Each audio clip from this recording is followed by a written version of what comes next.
미국 LA 외곽 모터풀 근처의 한국계 미군 보급창고.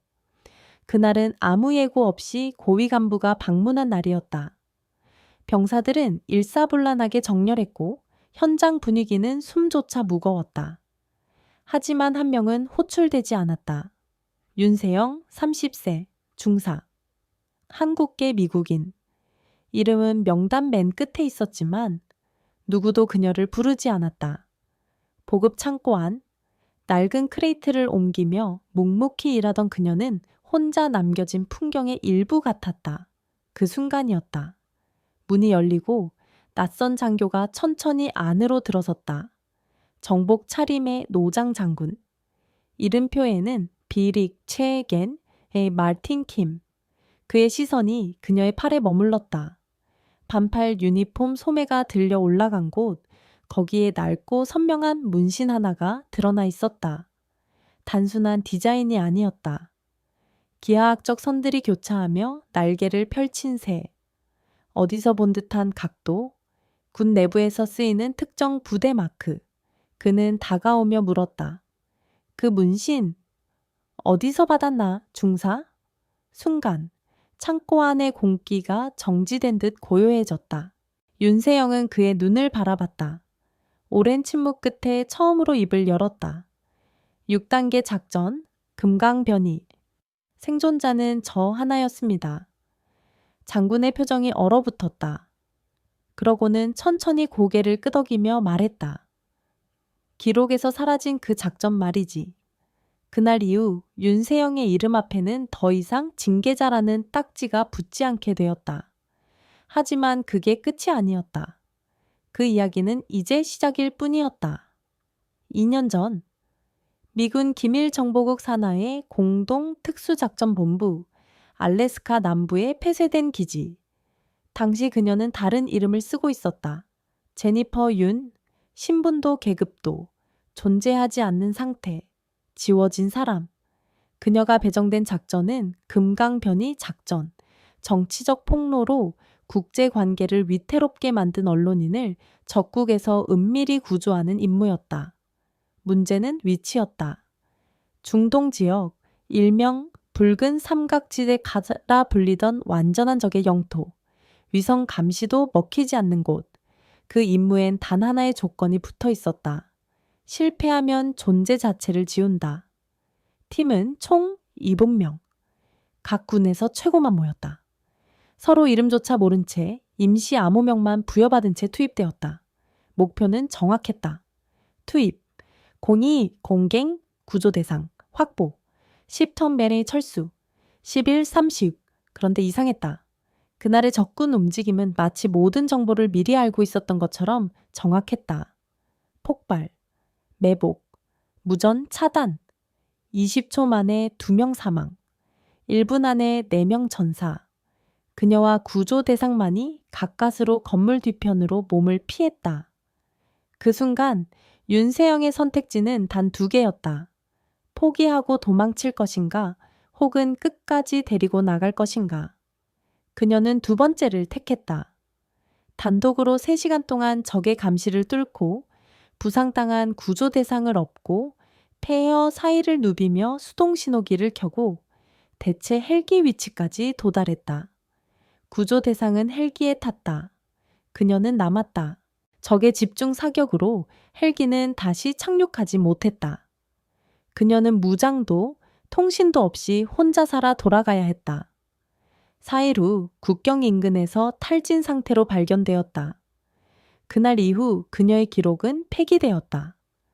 작전명도, 생존자 명단도 모든 건 봉인되었다. 대신 그녀는 형식적 징계 조치와 함께 LA 외곽 보급 창고로 전출됐다. 복무 태만, 협업 실패, 전후 사망 책임이라는 제목으로 말하지 못했다. 그랬기에 누구도 그녀를 이해하지 못했다. LA 외곽 덥고 바람 한 점 없는 오후, 보급 창고에서 땀에 젖은 전투복을 입고 박스를 정리하던 윤세영의 뒤에서 웃음소리가 번졌다. 야, 오늘도 또 창고 지방령이네? 저 사람 원래 특수부대 출신이라며 근데 왜 이렇게 조용히 물류나 정리하고 있지? 중사 계급장을 달고 있음에도 그녀에게 말 거는 이는 없었다. 도움의 손길도 시선도 없었다. 유일하게 그녀가 가지고 있는 표식은 오른팔 소매 밑에 희미하게 보이는 문신. 그 문신이 처음 문제로 불거진 날은 창고 점검일이었다.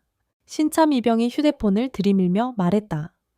와, 중사님 이거 진짜 멋지네요. 이거 뭐예요? 어떤 부대 마크인가요? 그녀는 본능처럼 팔을 내렸지만 이미 늦었다. 사진은 몇 초 만에 부대 단체 채팅방에 올라갔고 이름도 없는 기하학적 새 모양 문신은 곧 은밀한 작전 문신이라는 억측을 낳았다. 그날 저녁 식당에서도 누군가가 말했다. 그거 알아? 윤중사 옛날에 작전 중에 부대원 다 버리고 튀었다더라. 그거 덮으려고 전출 온 거라며? 웃음소리, 숟가락 내려놓는 소리. 하지만 그녀는 여전히 말이 없었다. 왜냐면 진실은 설명할 수 없기 때문이었다.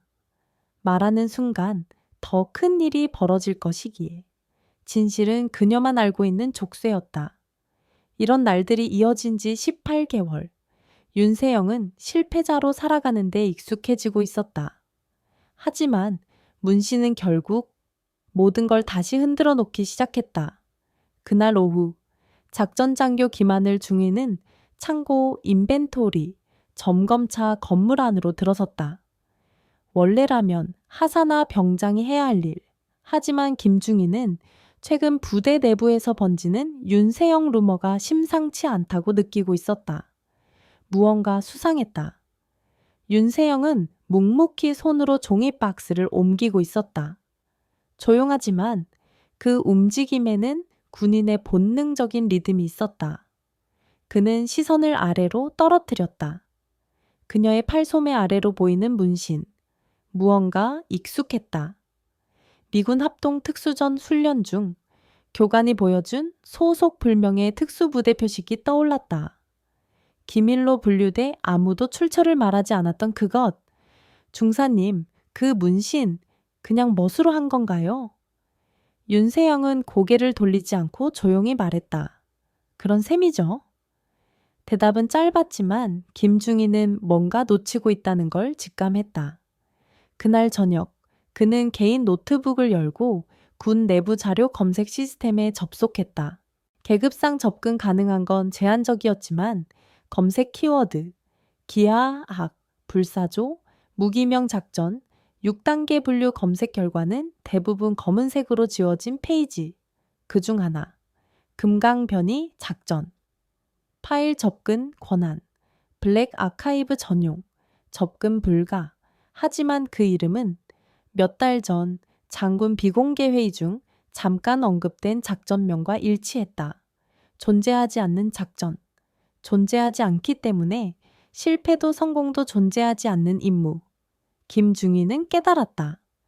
그녀가 단순한 실수자가 아닐지도 모른다는 사실을. 며칠 뒤 점심시간이 막 끝난 창고 뒤편. 창고 근무자 몇 명이 틱톡 찍기라며 휴대폰을 들고 몰려들었다. 중사님, 진짜 특수부대였으면 보여줘요. 도망 잘 치는 법. 웃음소리와 함께 누군가 일부러 바닥에 기름을 흘렸다. 그녀가 지나가자 일부러 상자를 밀쳐 옷에 튀기기까지 했다. 그리고 셔터 소리, 녹화 버튼, 해시태그, 조롱. 윤세영은 묵묵히 젖은 유니폼을 닦으며 아무 말 없이 고개를 숙였다. 처음도 아니었다. 이곳에 온 이후 명확한 괴롭힘은 없지만 매일 반복되는 무언의 조롱. 동료는 없었고 대화도 없었다. 모든 순간이 참는 법을 배우는 시간이었다. 하지만 그날은 달랐다. 창고 문틈으로 김하늘 중위가 그 장면을 목격하고 있었다. 발걸음을 멈춘 그는 문고리에 손을 올렸다가 결국 문을 열지 못했다. 내가 끼어들면 더 복잡해진다. 규정상 내 권한은 아니다. 그는 돌아섰다. 그러나 그날 밤 잠을 이루지 못했다. 그는 다시 컴퓨터 앞에 앉았다. 이번엔 VPN을 통해 우회 접속을 시도했고 군 내부 블랙 아카이브 접근 권한 요청을 넣었다. 불법은 아니었지만 눈치 보이는 행위였다. 다음 날 임시 접근 승인, 비밀번호가 걸린 문서 하나가 떴다. 파일명 OPKB503 금강변이 작전 전사자 기록. 그 안엔 그녀의 이름이 있었다. 그리고 생존자 단 1명, 구조 대상 확보 성공. 작전 완수, 존재 미공개, 위험도 최고 등급, 국익 보호 위해 기록 은폐 결정. 김하늘 중위는 파일을 닫은 후 책상에 고개를 묻었다. 그리고 중얼거렸다. 우린 뭘 보고 있었던 거지? 그로부터 일주일 후 기지 전체가 갑자기 바빠졌다. 평소보다 이른 아침 점호, 청소 강화, 보고서 재정리. 간부들은 눈빛이 날카로워졌고 병사들은 걸음걸이조차 달라졌다. 장군님 방문 이래 그것도 예고 없이. 소문은 빠르게 퍼졌다. 전설적인 인물, 예편 직전의 마틴 김준장. 전장을 수십 년 누빈 실전파. 말보다 눈으로 판단한다는 스타일로 유명했다. 하지만 보급 창고 인원은 호출되지 않았다. 윤세영 역시 평소대로 물류 정리에 집중하고 있었다. 그녀는 이제 놀라지 않았다. 존재를 지우고 살면 아무 일도 기대하지 않게 된다. 오후 2시경. 기지 곳곳을 돌던 마틴 김 준장은 예정에 없던 경로로 이동 중이었다. 그는 관행을 따르지 않는 사람이었다. 정돈된 보고서보다 숨겨진 흔적이 진실을 말해준다. 그가 자주 했던 말이다. 창고 앞에 도착했을 때 그는 안에서 움직이는 누군가의 손놀림을 보았다. 정돈된 동작, 비틀림 없는 중심, 전투 경험이 누적된 자만이 가지는 움직임. 천천히 문을 열고 안으로 들어선 그는 윤세영을 처음으로 정면에서 마주했다. 그리고 눈에 들어온 문신. 그 문신을 보는 순간 그의 눈빛이 바뀌었다. 숨을 들이켰다. 그 문양. 그는 알고 있었다. 천천히 낮은 목소리로 물었다. 그 문신 어디서 받은 건가? 윤세영은 멈췄다. 그리고 돌아서 그를 바라보며 말했다. 6단계 작전, 금강변이. 500명이 투입됐고 저만 돌아왔습니다. 잠시의 정적. 이윽고 장군은 고개를 깊게 끄덕이며 중얼거렸다. 그래서 당신이 살아남은 그 사람인가? 바로 그 순간 모든 것이 움직이기 시작했다. 김중희. 장군의 목소리는 단호했다. 이 중사의 공식 파일 말고 블랙 아카이브 기록 당장 확보하시오. 김하늘 중위는 당황했지만 즉시 반응했다. 예, 장군님. 그는 뛰듯이 창고를 나섰다. 심장이 빠르게 뛰었다. 그 문신, 그 작전, 그리고 그녀. 모든 퍼즐이 하나로 연결되고 있었다. 30분 후 김중희는 한 손에 두꺼운 파일을 들고 돌아왔다. 그 위에는 4단계 기밀, 극비 열람 전용이라는 붉은 스탬프가 찍혀 있었다. 장군은 한 장씩 넘기기 시작했다. 표정이 굳어졌다. 입술은 굳게 다물어졌고 눈빛엔 분노와 후회가 동시에 담겼다. 이건 감춰진 희생이야. 임무를 완수했는데 군은 실패자 취급을 했군. 그는 조용히 말했다. 그리고 고개를 들었다. 윤 중사. 그녀는 조용히 앞으로 걸어 나왔다. 움츠러들지 않았다. 침묵 속에서도 더 단단했다. 당신은 실패한 적이 없소. 우리가 실패했지. 장군의 목소리는 조용했지만 그 어떤 포성보다 무거웠다. 그 말을 듣는 순간 그녀는 처음으로 어깨의 힘을 조금 내려놓았다. 하지만 주변에 모여든 병사들의 표정은 어색했다. 그들 중 일부는 불과 며칠 전까지 그녀를 비웃고 조롱했던 이들이었다. 우리가 뭘 한 거지? 누구도 입을 열지 못했다. 김중희는 조심스럽게 말했다. 장군님, 제가 멈췄어야 했습니다. 그때 창고에서 봤습니다. 하지만 장군은 그를 바라보며 말했다. 당신 혼자만의 잘못이 아니오. 우리 모두가 묵인했소. 그날 윤세영은 군 내부에서 공식적으로 복권되었다. 모든 징계는 철회되었고 작전 성공이 기밀 내에서 인정되었다. 하지만 그게 끝은 아니었다. 다음 주 기지 내 소규모 보안, 회의실, 언론도 외부 참관인도 없는 비공개 복권 절차가 열렸다. 회의실 한가운데 단정한 제복을 입은 윤세영 중사가 조용히 서 있었다. 구겨짐 하나 없는 치마, 매듭이 정확한 넥타이, 말끔히 정돈된 머리. 그녀의 손에는 아무것도 들려있지 않았지만 그녀를 감싼 공기는 분명 무언가 무겁고 깊었다. 마틴 김 준장이 조용히 읽어나갔다. 윤세영 중사는 금강변이 작전 중 극한 상황에서도 구조 임무를 단독 완수했으며 국익을 지키는 데 있어 결정적 기여를 하였음. 장군은 고개를 들었다. 해당 작전은 공식적으로 존재하지 않으나 오늘 이 자리에서 그 용기와 책임감을 우리 모두는 인정하고 기억해야 합니다. 그녀의 징계 기록은 삭제되었다. 명예회복과 함께 동성훈장과 용맹 브론즈 스타가 수여되었다. 윤세영은 훈장을 받으며 고개를 숙였다. 그리고 작게 그러나 또렷하게 말했다. 감사합니다. 하지만 이 훈장은 저 혼자 받을 수 없습니다.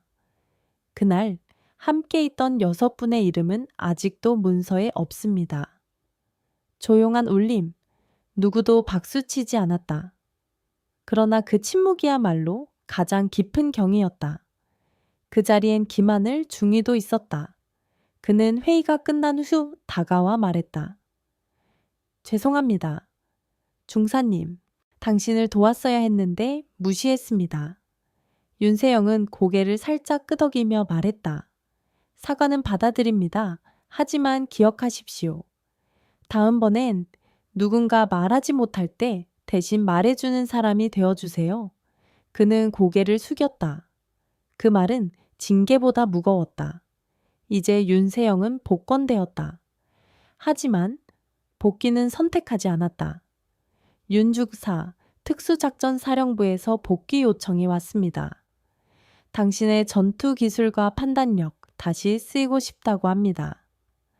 마틴 김 준장은 복권 이후 개인 면담 자리에서 조심스럽게 제안했다. 하지만 그녀는 고개를 천천히 저었다. 감사합니다, 장군님. 하지만 저는 복귀하지 않겠습니다. 그의 눈썹이 살짝 올라갔다.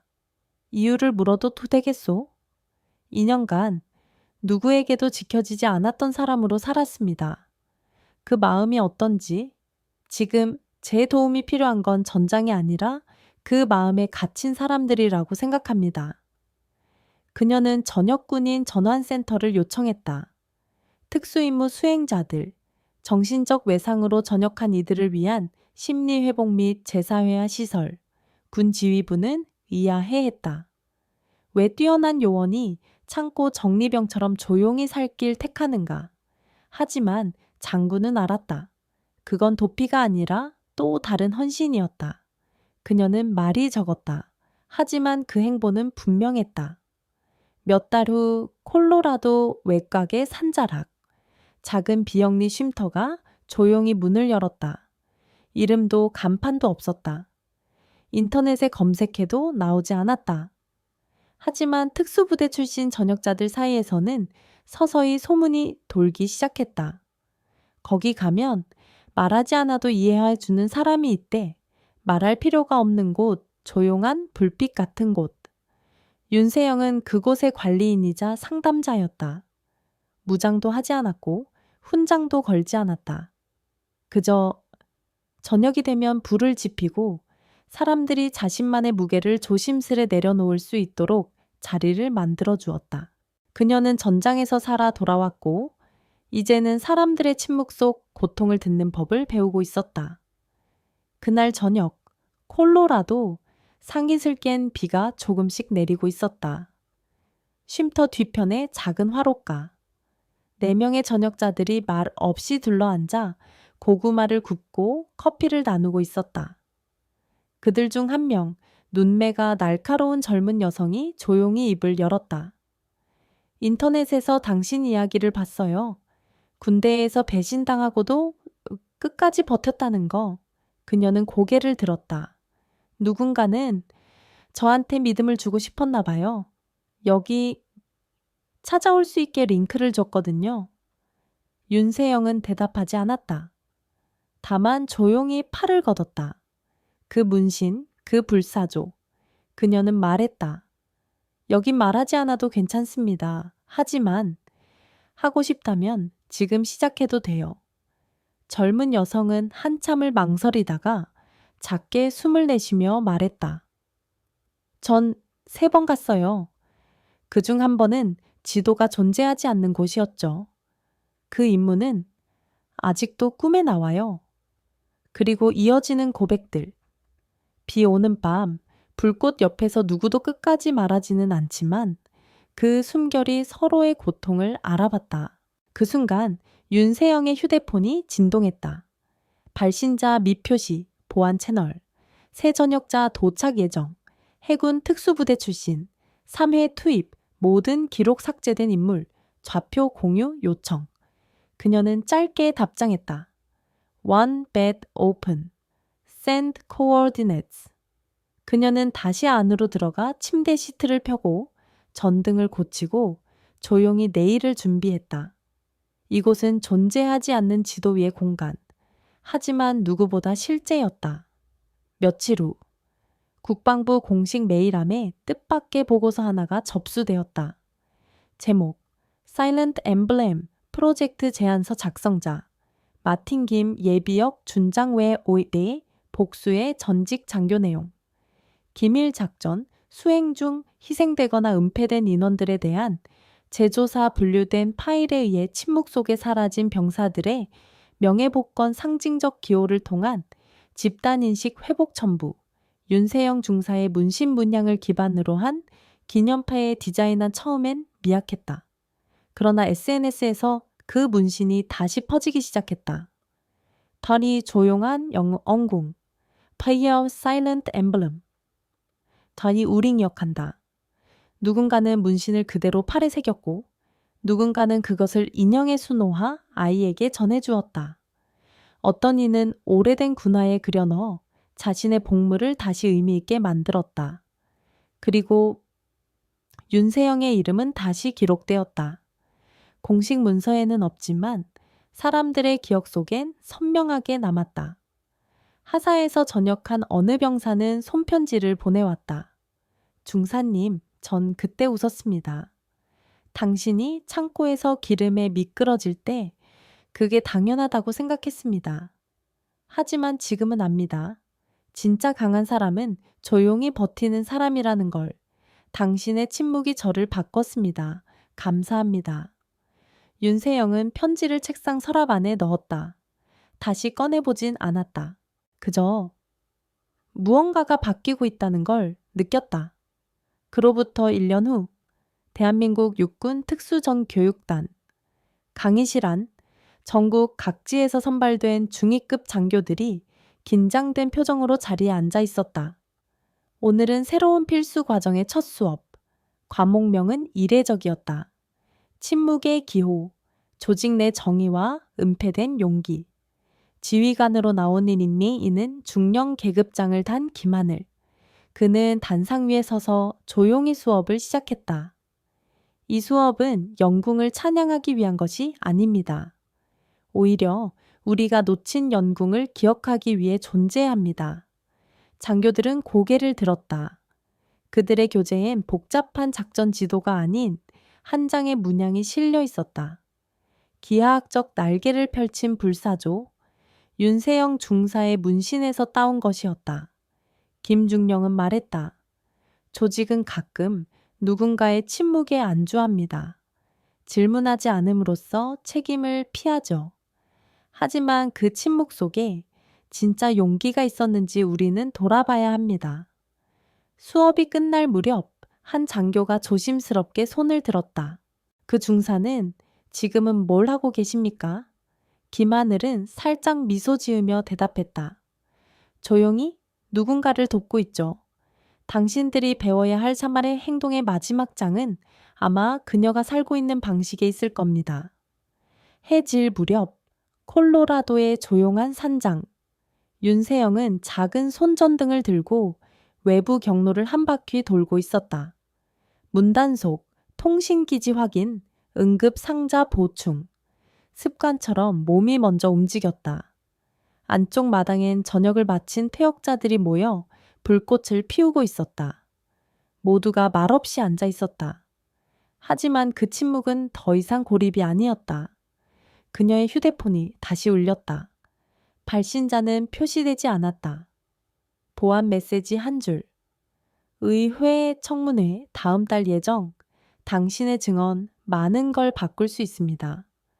그녀는 화면을 한참 바라보다가 짧게 입력했다. 빛이 드러나면 상처도 드러납니다. 이번엔 말없이 움직이겠습니다. 그날 밤 그녀는 다시 불게 앉아 있었다. 누군가가 말없이 옆에 앉았고 다른 이도 그 옆에 자리를 잡았다. 손에는 아무것도 들려있지 않았지만 그 밤, 그 자리에 함께한 모든 이들은 서로의 살아남음을 증명하고 있었다. 이곳은 뉴스에 나오지 않는다. 훈장도 없다. 하지만 이곳에서 진짜 회복이 시작되고 있었다.